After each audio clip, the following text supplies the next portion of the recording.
Welcome to the This Mum Loves Tech podcast, the go-to show for female business owners who want to simplify tech and get the support they need to grow their online businesses with confidence. I'm Nicola Walsh, your podcast host. I'm also a mum to two cheeky boys and I love tech, so you don't have to. I'm here to share actionable tips, tools and strategies that will help you streamline your business and make the tech work for you. So whether you're watching after the kids have gone to bed or listening while on the school run, let's dive into today's episode and make tech that little bit easier. Hello everyone and welcome to another edition of This Mum Loves Tech. And I'm so excited because today I have Hannah Hagon from Unplugged Tots on the podcast. Now I met Hannah at a in-person event in the summer and she was telling me about what she did. And the first thing I said was, I have to get you on the podcast. So thank you so much, Hannah, for joining me today. Oh, thank you for inviting me, Nick. It's so lovely to be here. Thank you. So please do tell us, because obviously we met and we had this great chat and I was like, yeah, I need to get this lady on the podcast. So tell us a bit about what it is that Unplugged Tots does.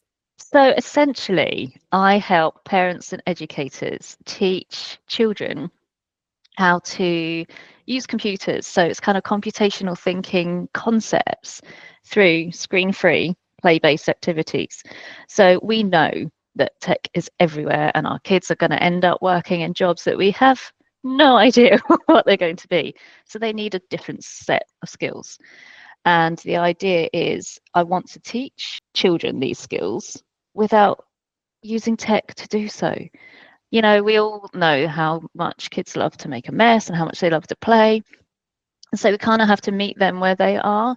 So we're teaching these critical skills, these crucial skills that they need through like Cloud Dough and craft and music and movement and things like that actually build these really nice connections with the children.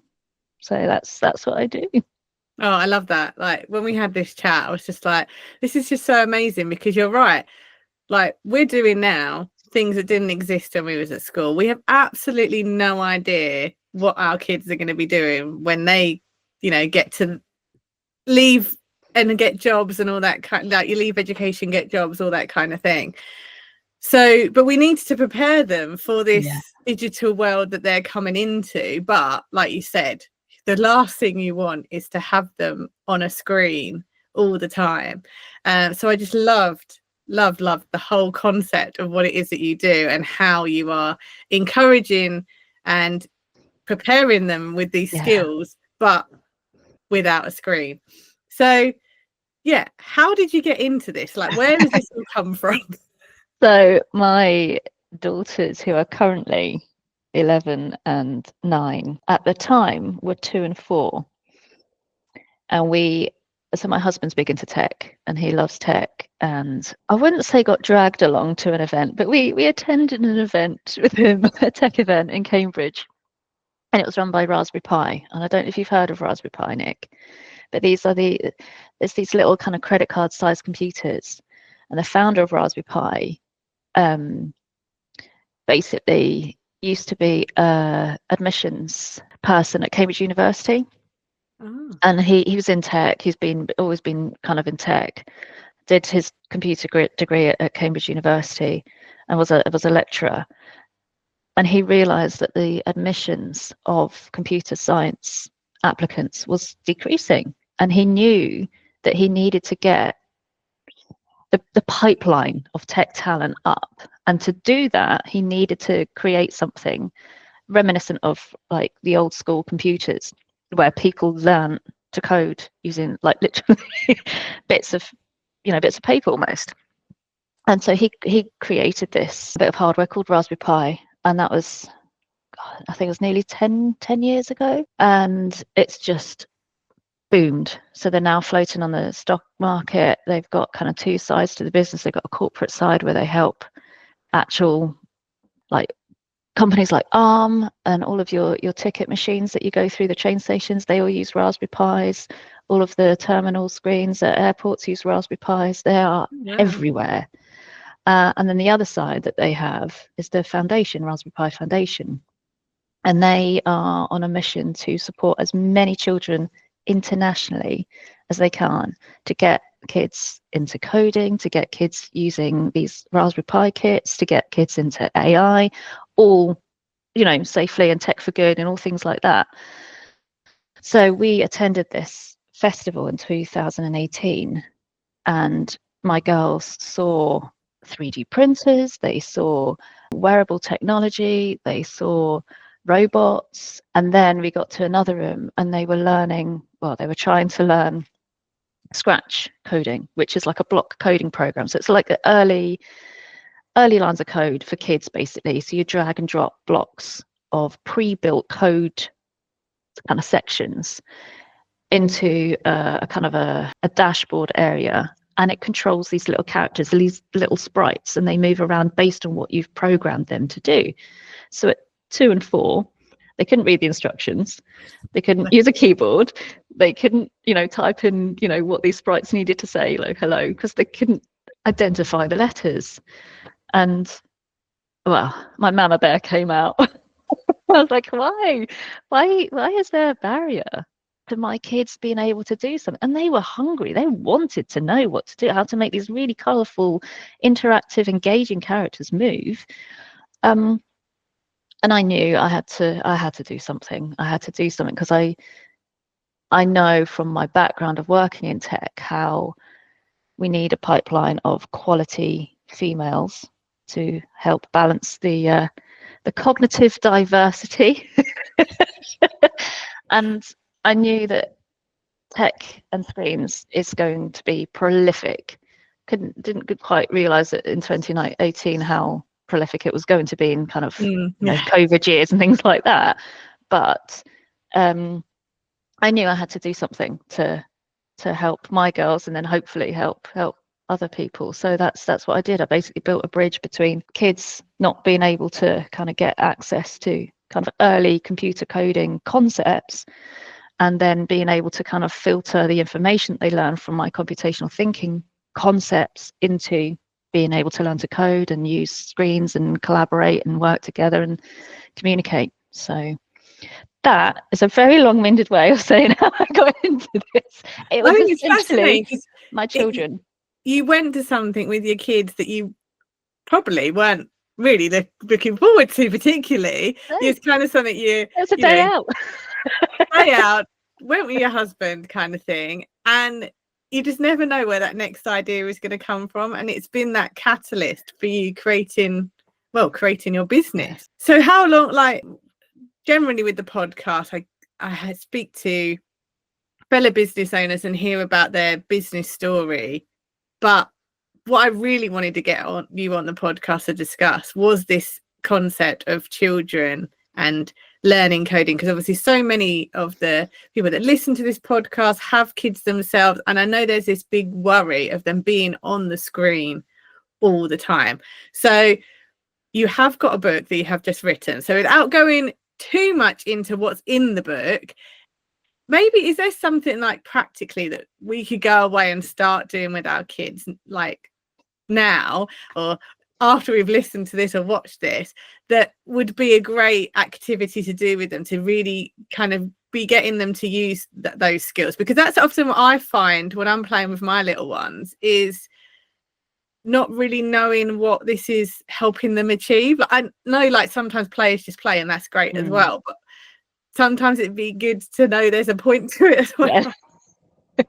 So the easy way to do this, so I break down the kind of the core computational thinking themes. So there's 4 main areas. So we're looking at pattern recognition, we're looking at algorithms, we're looking at sequencing, and we're looking at deconstruction. So pattern recognition, we're looking at where patterns are repeating. So you might have a load of Lego blocks, and you're looking at red, yellow, green, red, yellow, green. You're building the tallest tower you can using these repeating patterns.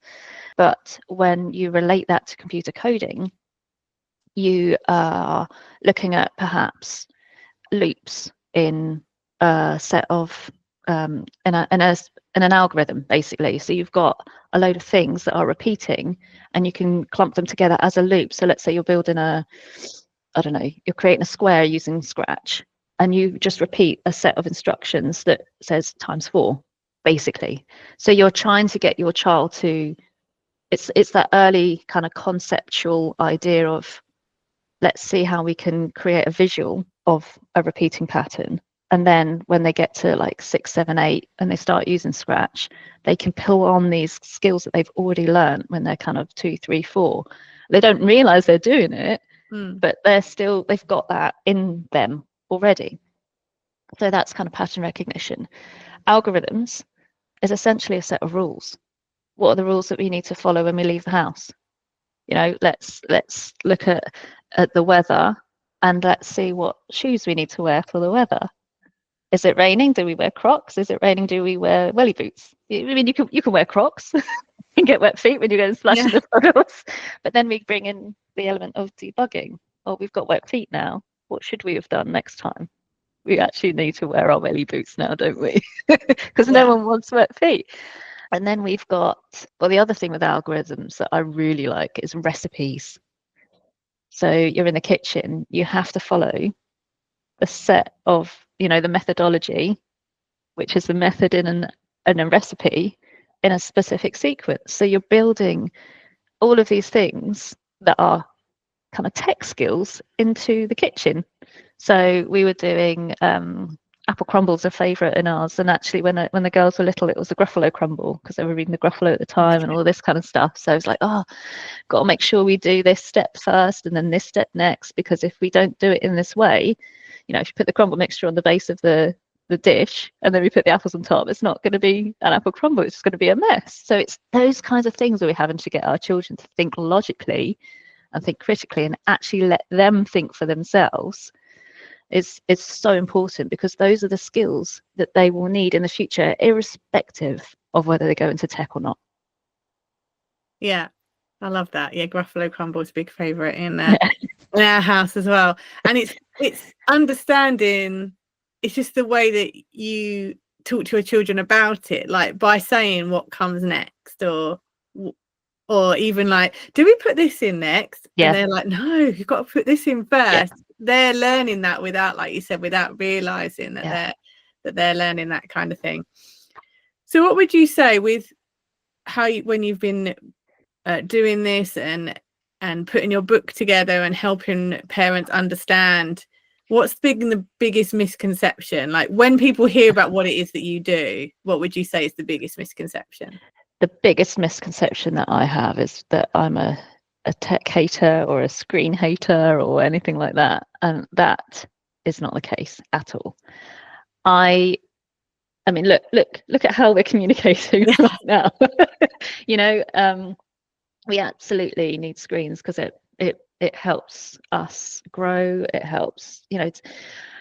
I think one of the things that we always need to remember is tech, AI, anything kind of tech related, it is just an enabler of progress, an enabler of change. It's a tool, you know. And I think what we always need to remember is that the beauty is in the human mind and in human collaboration, because when we work together as humans, great things happen. And then we build in things like AI and things like tech, we can create some really, really wonderful things. And I think the other thing that I want to mention about screen use is it isn't always the same.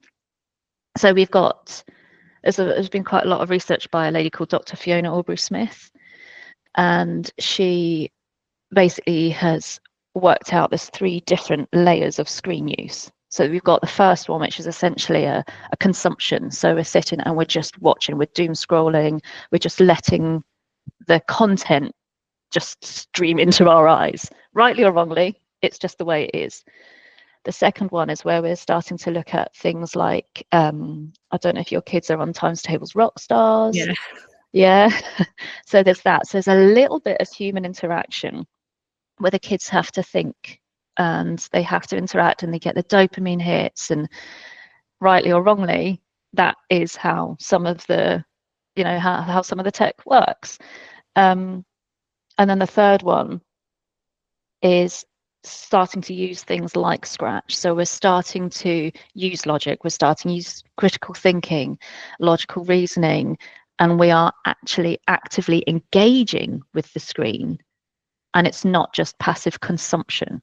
And that is what I want to be able to stress to parents, that I am not anti-screens. I'm just about being intentional with the screen use that we're giving, and making sure that when we're not using screens, there's something to fill the void. And also boredom for children is not a bad thing. We don't constantly need to be entertaining our children, because when we give them a void and give them space, they just have that freedom to be creative, or to learn a hobby, or to go and play in the garden. I know it's difficult for some families to do things like that, but what I'm hoping with the book is it's a toolkit for someone to just have something in the back pocket when they've got 5-10 minutes. They don't want to turn the screens on, the telly or the laptop or whatever, and they have something in the back pocket where they can just pick up, say, oh yeah, I've got some pens and paper, I can make some repeating patterns, and my child can carry them on. Those kinds of things are what I want to be bringing into the family unit. And then one final thing on screens is I really want there to stop being such a judgment on people for using screens, because we do not know the family dynamic. We don't know what storm that particular family is weathering. We do not know what is going on. And so I am adamant that I don't want to be shaming anyone for using screens. What I am doing is providing an alternative. So screen use is the biggest misconception. Yeah, that's super important. And I think what you're doing is preparing them, because they are going to be doing this stuff at school. Like we said, like Scratch and times table, rock stars and all that kind of thing did not exist when we went to school. So anything we can do to help prepare them as well for that learning, so when they do get on the screen, they're using it effectively and not using it so much for the doom scrolling and all that kind of thing. So tell us a bit more about this book. So how did it all come about? Like, I know it's something you've been working on for a while, and what is what have you got in the book that can help us? So it's a really, really nice full circle moment for me. So I kind of put myself forward to do some of my activities at a local Raspberry Pi enthusiasts meetup, I suppose, called Cam Jam. And it's basically a load of, without being completely stereotypical, it's a load of blokes who are enthusiastic about Raspberry Pi. So they've got all of their kit, and they are so passionate about their little kind of projects and their hobbies and the things that they work on. And it's amazing. They've built so many amazing things. And I said, can I come along and show some of my activities? Because thinking about who would be coming along, and they'd be bringing their kids, I wanted to create a place for the kids to kind of just come and just chill with me and just have some fun doing some of my crafts. So they've got loads of tech on one side of the room, and there's me with lollipop sticks and bits of paper and cardboard on the other side of the room. But it's all of these early computational thinking things that lead into the kind of the Raspberry Pi stuff. So anyway, I turned up, and it was cloud dough, so it was really messy. So which is basically hair conditioner and corn flour. And the idea is we have to debug because we didn't put enough hair conditioner in, and it's really, really stiff to mix. But then we get this perfect thing that turns into something very, very similar to Play-Doh, but it smells amazing. It's a really nice kinesthetic, kind of touchy-feely sensory bit of kit. And then they can make whatever they want. We were making snowmen. And a couple of kids came to the table, and I was chatting to the dad, and it's just, oh, this is really good. I love this. This is brilliant. My kids, I've never seen my 3-year-old so engaged in something. We should talk. I was like, yeah, great. I said, yeah, this Raspberry Pi was kind of my baby before these babies came along. I was like, oh, right. And it dawned on me that it was Eben Upton who I was talking to. So Eben was the founder of Raspberry Pi. And then he basically So come and have a meeting. So they'd kind of just moved offices. So I had a meeting, and he said, I'd really like to kind of support you and help your business. I'd really like you to write a book. And so what started at a Raspberry Pi festival with this little seed of mine ended up kind of becoming a book that Raspberry Pi have published. And it's just, again, like this kind of, serendipity or whatever you want to call it, I don't know. But it's just been an absolutely magical journey where I feel like, get a bit emotional. I feel like it's rippling into so many different like areas of my life and other people's as well. Because as you say, tech isn't going anywhere. And to be able to give families and children the skills that they need using things that they love to do, it's just, it just fills my heart, Nick. Absolutely fills my heart. Oh, I love it. And you can just tell how passionate you are about it.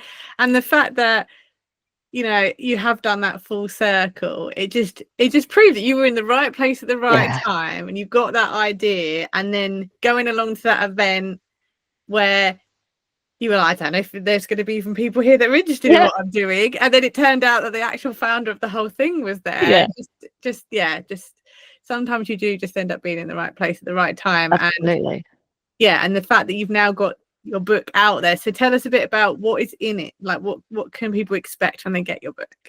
So basically the book is, so I'm no artist, and that's one of the things that I constantly say to parents. It's the pleasure is in the journey of these activities, not in the actual end result. It doesn't have to be instant perfection or anything like that, because I think we are too caught up on being perfect, and I don't think it helps our children to try and strive for those kind of sometimes unattainable goals.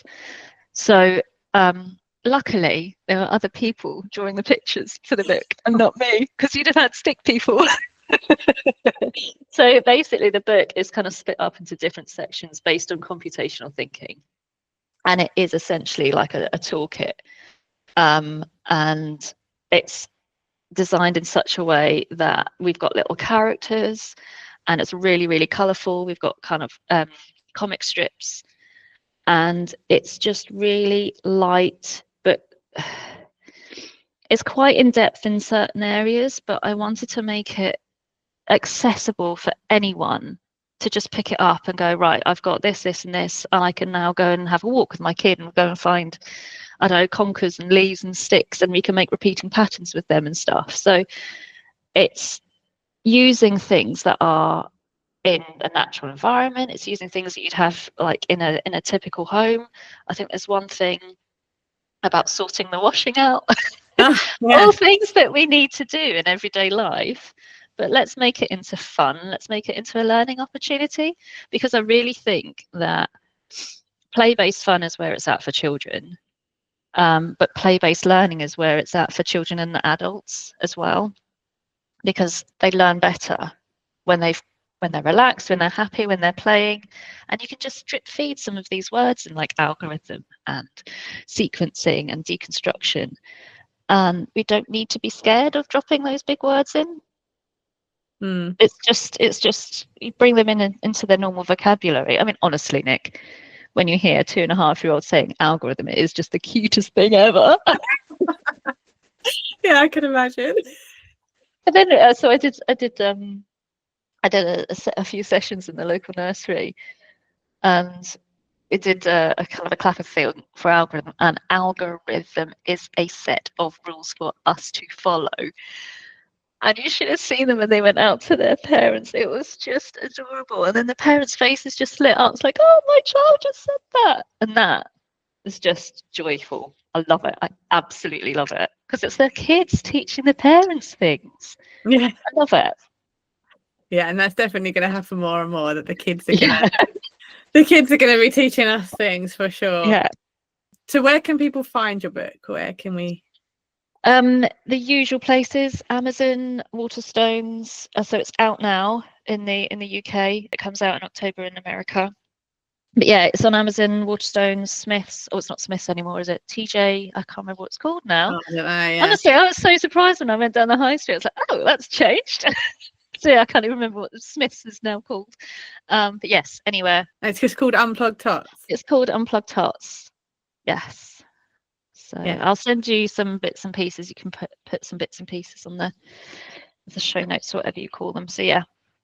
Excellent. So I can't have you on the This Mum Loves Tech podcast without talking a little bit about tech. Obviously, we've talked about it in terms of teaching kids the foundations of it. We've talked about screens, but in running Unplugged Tots, is there any particular tools or tech that is kind of like your go-to or your number one that you use that's helping you run your business and helped you get your message out there? Obviously, email. I mean, we kind of still forget that email is still a piece of tech. Yeah. You know, but actually utilizing it efficiently is so important to me because I've got lots of different streams to my business. I work with schools, I work with families, and I'm starting now to work with corporates. So corporates are starting to look at booking me to do like lunch and learn workshops and things like that. So diary management is like way up here now. I think it would be remiss of me to not talk about AI and ChatGPT because that has been a massive assistance in streamlining the kind of multiple facets of what's going on in my life right now.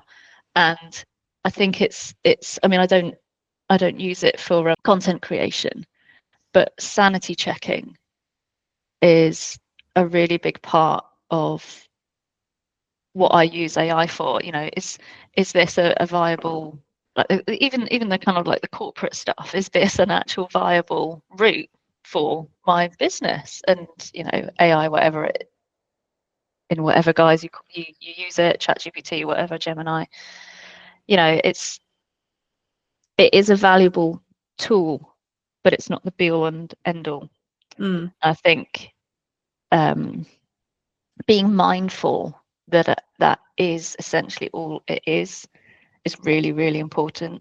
I know I've said it before, but I think so. I'm a history graduate, and what was drilled into us at A-level history is check your sources, check where all your information is coming from.